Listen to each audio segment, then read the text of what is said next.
All right, hi everyone. So today I just wanted to go over the exam two that you now have in hand, and just point out some key issues that you should be focusing on. And as I mentioned in the email, I left out Robert Nichols' reading because I feel we didn't spend enough time or have any time due to the conditions that we're in. And this is Robert Nichols was a short reading, but it was pretty heavy conceptually. So we'll get back to that after the break. But for now, you have the exam, and the last day to turn it in is next Thursday before 2 p.m. So you want to upload it. If you want to turn it in early, that is fine. So one thing I just wanted to draw attention to, you have your books at your side. There is no need for you to go to outside secondary interpretations of the text. What you're being evaluated upon is your mastery, your understanding of the texts that are assigned on the syllabus. Second Treatise of Civil Government, John Locke, and Jean-Jacques Rousseau's Origins on the um, on inequality. So as you see, the questions are laid out. We've talked about a lot of these issues, and I left them kind of broad for you all will write something different. You all will, something spoke to you in certain sections that you will point to in John Locke, that you will draw out some of the richness in the text, that you are able to then go first, answer the question, answer every portion of each question, and then advance your argument. So from Locke, we know that the idea of property is very essential. But that wasn't always. How did that come into being? How did that get translated? And how does that move even into our current contemporary period? Speaking politically, we're living in a moment of crisis. So this crisis is an opportunity for us also to examine the ills that may be property or the positives that property has for all of us, and how government is structured around that idea. So, as we mentioned, all of these philosophers are writing in their context.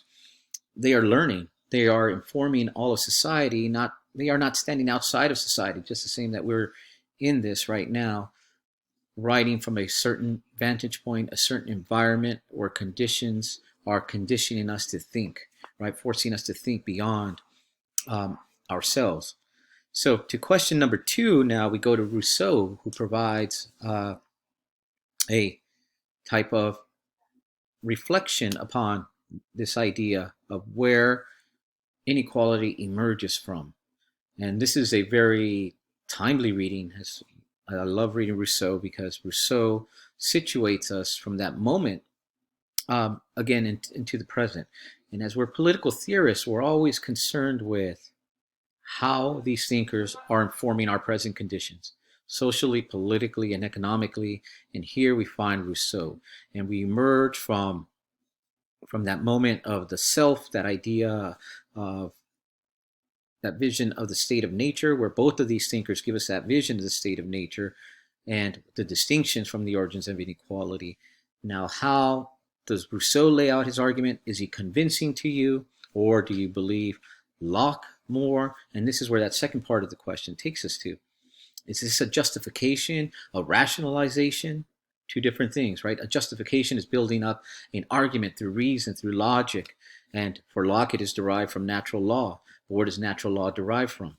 Or how does Rousseau's perception of the origins of inequality give us an alternative view of maybe how the world ought to be constructed? So this exam takes us back to that ought to question, that normative versus the empirical.